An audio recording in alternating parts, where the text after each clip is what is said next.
আসসালামু আলাইকুম ওয়া রাহমাতুল্লাহি ওয়া বারাকাতুহু। আলহামদুলিল্লাহ ওয়াসসালাতু ওয়াসসালামু আলা রাসূলিল্লাহ সাল্লাল্লাহু আলাইহি ওয়াসাল্লাম উসওয়াতুন হাসানাতুন লিমান কানা ইয়ারজুল্লাহ ইলা আখিরি আয়া। সম্মানিত ভাই বোন, যে যেখান থেকে দেখছেন, 24 ঘন্টায় কোরআন শিখি 10 মিনিটস স্কুলের বরকতময় আয়োজন 24তম ক্লাসে সকলকে স্বাগত জানাচ্ছি। আমরা কোরআন তিলাওয়াত শিখছি। তিলাওয়াত আপনি শুধু করবেন, কোরআন আয়াত দেয়া আছে, আপনি পড়ে যাবেন। আর আমরা এ পর্যন্ত অনেকগুলো আয়াত নিজেরা লিখে লিখে তারপরে তিলাওয়াতে অভ্যস্ত হওয়ার জন্য বিভিন্ন অপশন তৈরি করে রেখেছি। বিশেষ করে নোট এবং কুইজ, এগুলো আপনাকে অবশ্যই সহযোগিতা করবে ইনশাআল্লাহ। আপনি চেষ্টা করবেন প্রত্যেকটা কুইজের জবাব দেওয়ার জন্য এবং নোটের মধ্যে যে তথ্যগুলো দেয়া আছে তা ফলো করার জন্য। এরপরেও কোনো জায়গায় সমস্যা হয়ে গেলে ইনবক্সে আপনি নক করুন, আমরা আপনাদেরকে যথার্থ আনসার দেওয়ার চেষ্টা করব ইনশাআল্লাহ। আমরা আজকে 24তম ক্লাসে অত্যন্ত গুরুত্বপূর্ণ দুইটা বিষয় জানার চেষ্টা করব। এক নম্বর হচ্ছে তিলাওয়াত, এরপরে হচ্ছে জমিরে আনা। আমরা তিলাওয়াতটা একটু করে নিই। মজার ব্যাপার কি জানেন, আপনি যদি ছোট্ট করে একটা শব্দ শিখে ফেলেন, কোরআনের ওই শব্দ যত আছে সবই আপনার শিক্ষা হয়ে গেল। অন্যান্য ক্লাসের মতো কোরআন নয়, যেমন 2 বাচ্চারা 10 অঙ্ক করতে পারে না, 8 স্টুডেন্টরা আইয়ের বা ডিগ্রির অনার্সের বিভিন্ন থিওরি তারা বোঝে না। ক্লাস যখন চেঞ্জ হয় তখন পড়াটা তার কাছে একটু আস্তে আস্তে আস্তে আস্তে করে কঠিন হতে থাকে। কিন্তু কোরআনটা এরকম না, একটাই সাবজেক্ট, একটাই ক্লাস, একটাই বই। আর বাংলাদেশের আলিফ যেরকম, সৌদি আরবের আলিফ একই রকম। বাংলাদেশে মিন লিখতে যা লাগে ঠিক লন্ডনেও মিন লিখতে তাই লাগে। সৌদি আরবে মাক্কা লিখতে যে শব্দগুলো ব্যবহার করে, বাংলাদেশেও মাক্কা লিখতে সেই অক্ষরগুলোই ব্যবহার করা হয়। অতএব আপনি একটা শব্দ শিখে ফেলা মানে সব। আমার অভিজ্ঞতা, আপনি যদি একটা রুকু তিলাওয়াত সুন্দর করে করতে পারেন তাহলে 540টি রুকু কোরআনে আছে, বাকি 539টি রুকু আপনি অনায়াসে তিলাওয়াত করে যেতে পারবেন। অতএব কোনো ভয় নেই, শুধুমাত্র আমার সাথে থাকুন। আসুন আমরা দেখে নেই কোরআন তিলাওয়াত। কোরআন তিলাওয়াতের মধ্যে আমরা কি পাবো আজকে?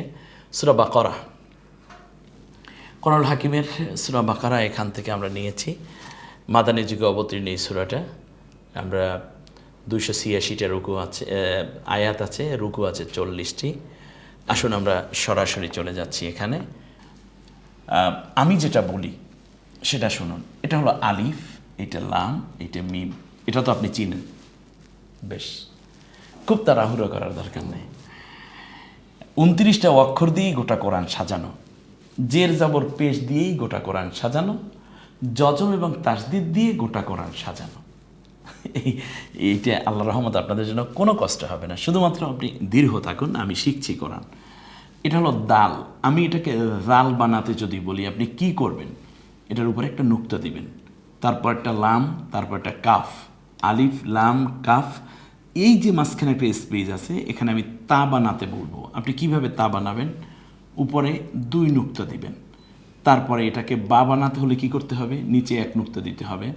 লা লাম, সাথে আলিফ আছে, র, তারপর ইয়া, তারপর বা, তারপর হলো ফা ইয়া হা। এটা ফা বানাতে হলে কি করতে হবে? উপরে 1 নুক্তা দিতে হবে। এখানে ইয়া বানাতে হলে 2টা নুক্তা দিতে হবে। হুদাল্লিল মুত্তাকিন, এই জায়গাটায় তা বানাতে হবে, এই জায়গাটায় কব বানাতে হবে, তো 2 নুক্তা দিতে হবে। এখানেও 2 নুক্তা দিতে হবে। এখানে ইয়া বানাতে হলে নিচে 2 নুক্তা, এটাকে নুন বানাতে হবে উপরে 1 নুক্তা দিয়ে। ঠিক এভাবে একটা স্লাইড আমরা রেখেছি এজন্য, যাতে করে আপনি যেন পারেন নতুন করে অক্ষরগুলো তৈরি করে সুন্দর করে সাজাতে। এর পরের স্লাইডটি আমরা চলে যাচ্ছি দ্বিতীয় দৃশ্য। ওই যেভাবে নুক্তা দিতে বলা হয়েছে সেইভাবেই নুক্তা আছে আলহামদুলিল্লাহ। আমি আপনাদের কাছে জানতে চাই যে এই অক্ষরগুলো আপনি চিনেন কিনা। সর্বপ্রথম তিলাওয়াতের ফার্স্ট ধাপটাই হলো এই, আমরা প্রথমেই এত বছর কোরআন পড়তে পারিনি, হঠাৎ করে একেবারে একসাথে কোরআন পুরো পড়ে ফেলতে চাই, এটা হবে না। আপনি গ্রাজুয়ালি আস্তে আস্তে করেন। একদিনই তো আপনি বাংলা পুরো দ্রুত পাঠ করতে পারেন নাই, এরপরে একদিনে তো আপনি ইংলিশ খুব দ্রুত পঠন করা আপনার দ্বারা সম্ভব হয়নি, সেজন্য আরবিটাও হবে না। কিন্তু অন্য যে কোনো পড়া থেকে আরবিটা খুব সহজ। আপনি দেখেন, আমি একটা শুধু উদাহরণ দিই। যেমন দেখুন, যদি আমি বলি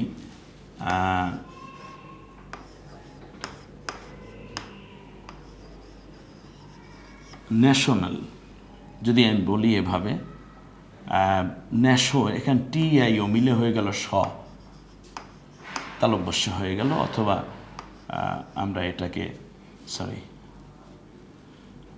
এটা তালব্যস্য কোথায়, এখান তো এস নাই। এরপরে যদি বলি FUTURE, অ্যাটলিস্ট ফিউচার, এখানে কিভাবে ফিউচার হয়। অথবা যদি বাংলায় আমরা যদি বলি, যেমন হৃদয়, অথবা যদি বলি স্বাগতম,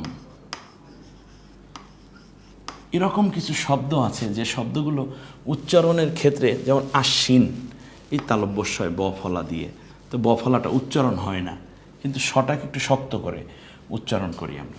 কিন্তু মজার ব্যাপার কি জানেন, মজার ব্যাপার হচ্ছে আরবিতে এরকম কিচ্ছু নাই। আরবিতে যে হরফটা আছে, যেমন বা আছে, মিম আছে, নুন আছে, বাস এই বা মানে ব, মিম মানে ম, ন মানে ন, নুন মানে ন। এটা কখনোই এরকম আর উচ্চারণ হবে না যে TIO মিলে স হয়ে যাবে। এরপরে আপনার এভাবে রথ, এটা রদ হইল কেমনে, খেয়াল করেছেন? কিন্তু কোথায় র ইত্যাদি, এরকম আরবিতে এরকম কোনো বিষয় নেই। আরবিতে যে হরফটা আছে সেই হরফের একক কখনোই অন্য হরফ আসার কারণে হয়ে যায় না, মানে ওই রকম চেঞ্জ হয়ে যায় না। এটা একটা মজার ব্যাপার। তো আরবির এই জায়গাটুকু থাকার কারণেই আমরা সংক্ষেপে এবং সহজে শিখে ফেলতে পারবো। আপনি হরফগুলো চিনেন কিনা? আলিফ লাম মিম, জাল লাম কাফ, আলিফ লাম কাফ তা বা, লাম আলিফ র ইয়া বা, ফা ইয়া হা, হা দাল ইয়া, লাম লাম মিম তা, কফ ইয়া নুন। বাস, এই স্লাইডটা আপনাদের নোটে দেয়া আছে, আমাদের এই ক্লাসের লিঙ্কে দেয়া আছে, পেয়ে গেলেন। এরপরে যেই কাজটি আপনি করবেন তৃতীয়বারে, সেটা হচ্ছে এই হরফগুলোর একক পারেন কিনা। একটু খেয়াল করুন যে আপনি এককগুলো পারেন কিনা। কোরআনে ঠিক এভাবেই আপনি পাবেন। অ ল ম, জ ক, জ ল ক, অ ল ক ত ব। বাস, আপনি প্রত্যেকটার ওই যে মানে বাংলা উচ্চারণের প্রথম অক্ষর, যেটা হচ্ছে প্রতি অক্ষরের একক, পার্থক্য শুধু আমরা পাবো হামজার মধ্যে, হামজার একক সরোয়া, বাকি সব একই রকম একক। এবারে আমরা চলে আসব পরেরটায়। এবার হরফের একক বলুন, যেটা আমি আগেই শিখিয়ে ফেলেছি, হরফের একক বলুন। এরপরে চতুর্থ দৃশ্যে আমরা অলরেডি পেয়ে গেছি কি, আলিফ লাম মিম। আলিফে কিছু নাই, লামে কিছু নাই, মিমে কিছু নাই, কিন্তু উচ্চারণ করে যাব আলিফ লাম মিম,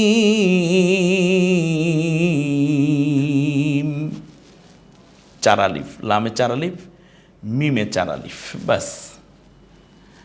এরপরে হলো র, আকার দিলে রা, খাড়া আকারের কারণে এক আলিফ টেনে বলবো এবং রালটা আমরা নরম আওয়াজে বলবো।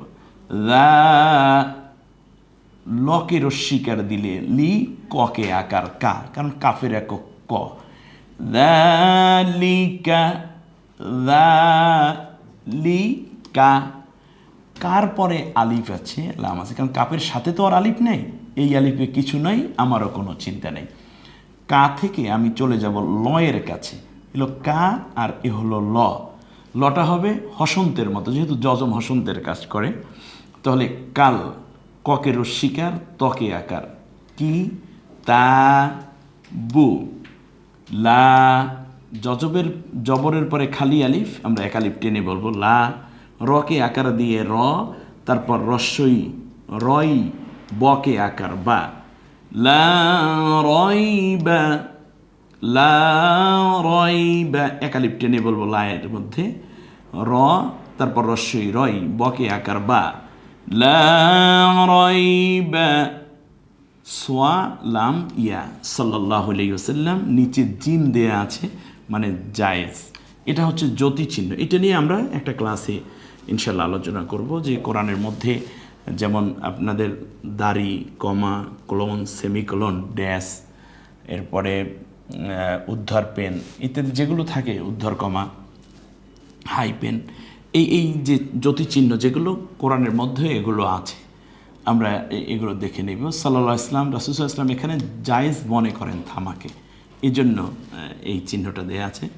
ফি, ফকের অস্বীকার দিয়ে ফি, জেরের পরে ইয়া সাকিন, আমরা এখানে ইয়ার একক চিন্তা না করে আমরা এটাকে জেরের মাদের জায়গা মনে করব, জেরের পরে ইয়া সাকিন। ফি হুদান, হুদান ছিল, কিন্তু তানবিনের পরে অর্থাৎ দুই জবর পেশের পরে যদি দুই পেশের পরে তাসদিদ আসে তখন আমরা তানবিন থেকে একটা নিয়ে বলবো। তাহলে হু দাল লি, হু দাল, দা থেকে এসে একবার ল বলবো, দাল, আবার লকে রস্যিকা লি, দাল লি, লির পরে শুধু ল, লিল, মকে রস্যুকর মু, তারপর শুধু ত, মুত, তকে আকার তা, মুত্তা। তাহলে তটা দুইবার উচ্চারিত হয়ে গেল। যে অক্ষরে তাসদিদ ওটা দুইবার উচ্চারিত হয়। কিভাবে? পূর্বের হরফের সাথে মিলে একবার, আর নিজের হরকত যেটা আছে সেইটা সহ একবার। এখানে হরকত আছে জবর, তাহলে মুত্তা, মুত্তা, ককে রস্যিকার কি, জেরের পরে ইয়া সাকিন, এক আলিফ টেনে বলবো, কিন্তু এটা থেমে যাওয়ার জায়গা বিধায় আমরা 3 আলিফ পর্যন্ত টানতে পারবো। হুদাল্লিল মুত্তাকিন,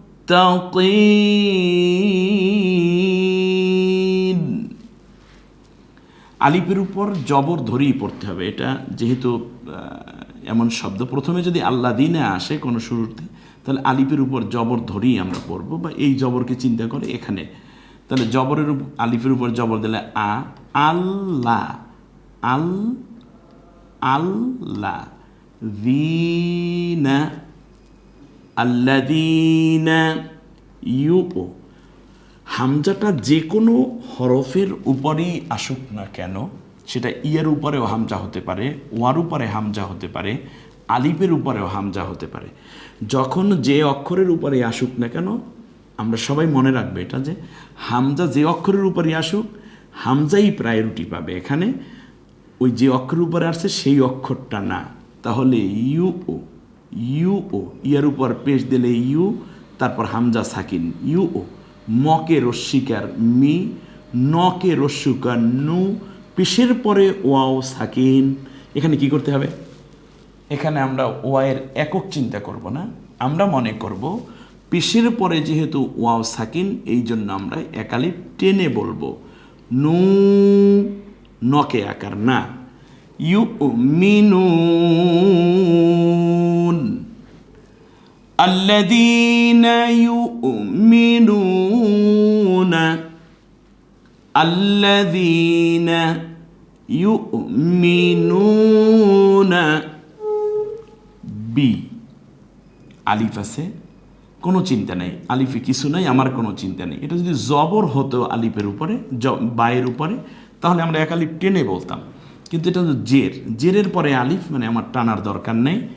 পরের হরফ হলো ল, তাহলে বকে রস্যিকার দিয়ে বি, আর এখানে আছে শুধু ল, তাহলে হয় কি বিল, গকে আকার গ, তারপরে ইয়া সাকিন, গই।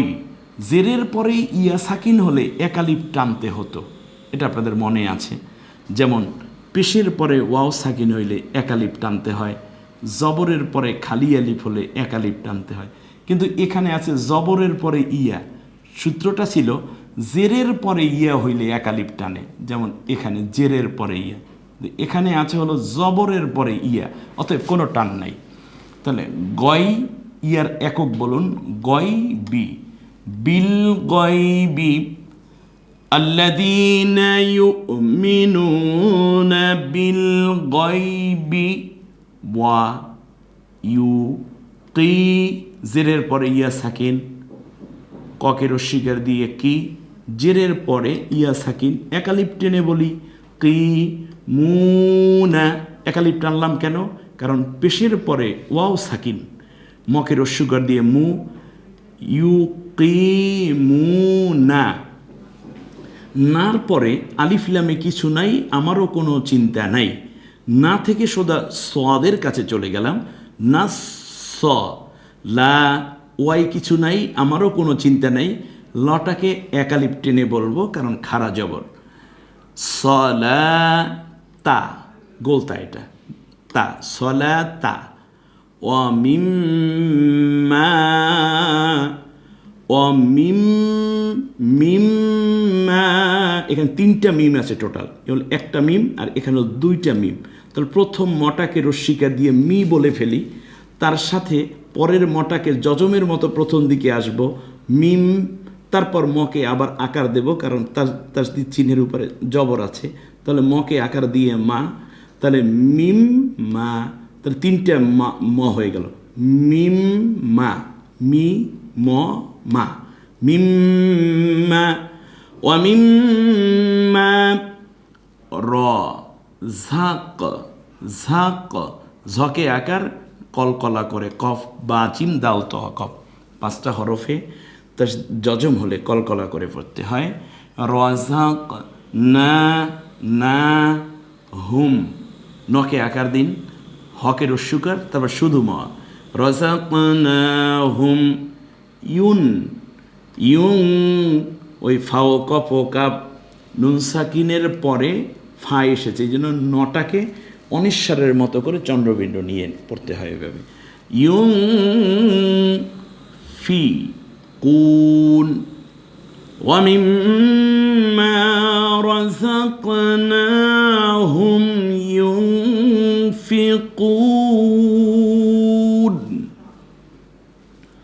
ওয়াল্লা, ওয়াল, ওয়াল্লা, লামে আলিফে কিছু নাই, আমারও কোনো চিন্তা নাই, ওয়া থেকে লতে চলে আসেন, এটা তো লাম, তো লামের একক ল, ওয়াল লা, লাম 2 বার উচ্চারিত হয়ে গেল, ওয়াইয়ের সাথে মিলে একবার ল যজমের মতো, আর লকে আবার আকার লা, ওয়াল্লা, রি, রি, জেরের পরে ইয়া সাকিন, একালিপ টেনে বলবো, জালটা নরম আওয়াজে বলি, জিহ্বার আগা সামনের দাঁতের উপরের মারির আগার সাথে মিলি, রি, ওয়াল্লাযীনা ইউমিনুনা বিমা, 3 আলিফ টানবো, উনসিলা ইলাইকা, ওয়ামা, কয় আলিফ? 3 আলিফ, ওয়ামা উনজিলা মিন ক্বাবলিক, ওয়াবিল আখিরাতি হুম ইউকিনুন। আলহামদুলিল্লাহ, আমরা তিলাওয়াতটা হয়ে গেল। এমনি করে করে আরও ভেঙে ভেঙে, আমি তো আস্তে আস্তে পড়েছি, আপনারা এর চেয়েও আস্তে আস্তে পড়েন, আপনার ওস্তাদ জি পরে এত আস্তে, আপনি আরও আস্তে পড়বেন, তাড়াহুড়ো দরকার, আপনি এই একটা লাইন পড়ে ফেলেন, একটা লাইন দরকার নেই, আপনি এই 5টা হরফ পড়েন, এমনি করে করেই তো কোরআন তিলাওয়াত করতে হয়। একই সাথে তো সব পড়া যাবে না। হ্যাঁ, এখন প্রশ্ন হলো এগুলো কেন দাগ দেয়া হলো? অবশ্যই আপনারা আইডেন্টিফাই করে নেবেন, এটা 4 আলিফ, এজন্য এখানে একালিফ টান, এখানে একালিফ টান, এই হুদান ইয়েটা উচ্চারিত হবে না, এটা গলায় ছেড়ে দিয়ে জন্য র, ওই আকার দিলে মানে আকারটা উচ্চারিত না হয় রই থেকে যাবে, এজন্য এরকম। এখানে যাওয়ার পরে আমরা এখানে অনুবাদ দেয়া আছে, আলহামদুলিল্লাহ, এগুলো আপনারা পেয়ে যাবেন, হচ্ছে প্রত্যেকটা যতটুকু তিলাওয়াত শেখানো হবে তার অনুবাদ, শানে নজুল, এবং সেই কোরআন থেকে আমরা কি শিখলাম। আপনি দেখুন লা, কোরআনের মধ্যে আপনি যদি একটা লা চিনতে পারেন তাহলে 3093টা লা আছে, একসাথে 3093টা পড়া শেষ হয়ে গেল। আপনি যদি জালিকা বুঝেন তাহলে 481টা জালিকা আপনি বুঝে ফেললেন, মানে 61টা। এভাবে আপনি দেখুন কতগুলো আছে এখানে। এরপরে হচ্ছে যতগুলো শব্দ আছে আমরা দেখেছি এখান থেকে একটু আইডেন্টিফাই করেছি। মিন একটা মকে রস্মিকা শুধু না, মিন যদি একটা পারেন তাহলে 3072টা মিন আছে কোরআনের মধ্যে। একসাথে আপনি মিন বুঝে ফেললেন, সুবহানাল্লাহ। এত সুন্দর সুবিধা থাকার পরেও আয়াতের শিক্ষাটা কি আমরা আপনারা নোট থেকে জেনে নেবেন। জমিরে আনাটা আমরা একটু জেনে নিই একবার। জমিরে আনা, আনা শব্দটি অন্য কোনো শব্দের বেলায় না, অন্য কোনো শব্দ না, শুধু আনা। এই কোরআনে যত স্থানে আছে কোনো জায়গায় টানা যাবে না, শুধু 4 স্থানে আপনি টানবেন। যেমন অমা আনা মিনাল মুশরিক, এখানে নুনে জবর আছে কিন্তু আপনি টানবেন না, টানতে পারবেন না। এই যে না বলতে পারেন ওস্তাদজি এখান তো জবরের পরে খালি আলিফ আছে, তাই আমি টানবো না কেন? না, অন্য কোথাওই টানবেন না, শুধুমাত্র এটা তাজবিদের নিয়ম অনুযায়ী শুধুমাত্র আপনি 4টা জায়গায় টানতে পারবেন। এছাড়া কোরআনের আর কোনো জায়গায় ওইভাবে নুনের সাথে আলিফ থাকলেও টান হবে না। তাহলে 1 নম্বরে হচ্ছে আপনি টানতে পারবেন কোথায়, সেটা হলো আমার এই কোরআন যেটা আমি আপনাদেরকে দিচ্ছি, আল কোরআনুল হাকিম, সেটা বইয়ের মধ্যে পৃষ্ঠা নম্বর 431-এ পাবেন। দেখি একটু একবার একটু দিয়ে দেই। জি এই যে আল কোরআনুল হাকিম যেটা আছে, আপনারা এখান থেকে এই কোরআনটার অন্যান্য কোরআনের হিসাব পৃষ্ঠা নাম্বার তো আমার কাছে হিসাবভাবে দিতে পারবো না, এটা আপনার সংগ্রহ করতে পারলে এখান থেকেই নিতে পারবেন ইনশাল্লাহ। আর এই পুরো স্লাইডগুলো মূলত এখান থেকেই নেওয়া, খুব মানে যেন আপনার পড়তে পারেন সেভাবে সহজভাবেই এটার বিন্যস্ত করা হয়েছে অক্ষরগুলো। আনা বা 431 নম্বর পৃষ্ঠা সূরা লোকমান আয়াত নম্বর 15 লাইন নম্বর 9, এখানে মিন আনা বা ইলাইয়া। দ্বিতীয় হচ্ছে মান আনা বা ইলাইয়া, না আমরা যেটা দেখলাম মান আনা বা ইলাইয়া। এরপরে হচ্ছে দ্বিতীয় হচ্ছে পৃষ্ঠা নম্বর 461 সূরা জুমার 17 নম্বর আয়াত, লাইন নম্বর হচ্ছে এই যে 15টা লাইন আছে আমার এই কোরআনটায় আলহামদুলিল্লাহ হাফিজ স্টাইল। তো সেখানে আপনি পাবেন হচ্ছে লাইন নাম্বার হচ্ছে আনাবু, লাইন নম্বর 8, ওখানে আইডেন্টিফাই করা আছে আলহামদুলিল্লাহ, কোরআনেরও ওখানে লেখা আছে। আর একটা পাবেন হচ্ছে আনা মিলা, পৃষ্ঠা নম্বর 66 আলী ইমরান 119 নম্বর আয়াত 10 নম্বর লাইনে গিয়ে আপনি এটা পাবেন। আর শেষটা হবেন আনা সিগা, সূরা ফুরকান পৃষ্ঠা নম্বর 365 আয়াত নম্বর। বাস, তাহলে এমনি করে করি এক দিন এক একটি বিষয় নিয়ে আপনাদের সামনে আমরা ইনশাল্লাহ আসব। আর তাজবিদের কিছুই বাকি থাকবে না। মজার ব্যাপার হচ্ছে আপনি যে কখন কোরআন শুদ্ধ করে তাজবিদ শিখেছেন, ইতিমধ্যে অনেকগুলো জিনিস দেওয়া হয়ে গেছে, কিন্তু সহজেই এবং খুব বুঝের মধ্যে থেকেই যেন দেওয়া যায় সেই চিন্তাটাই মূলত মাথায় বারবার রেখেছি। আল্লাহ রাব্বুল আলামিন আমাদের সবাইকে সহিশুদ্ধভাবে যেন কোরআনের এই সুধা গ্রহণ করে আল্লাহর রহমতে ধন্য হতে পারি, সেই তৌফিক আমাদের সকলকে আল্লাহ দান করুন এ কামনা করে আজকের মতো বিদায় নিচ্ছি 25তম ক্লাস দেখার আহ্বান রেখে। আল্লাহ হাফিজ, আসসালামু আলাইকুম ওয়া রাহমাতুল্লাহি ওয়া বারাকাতুহু।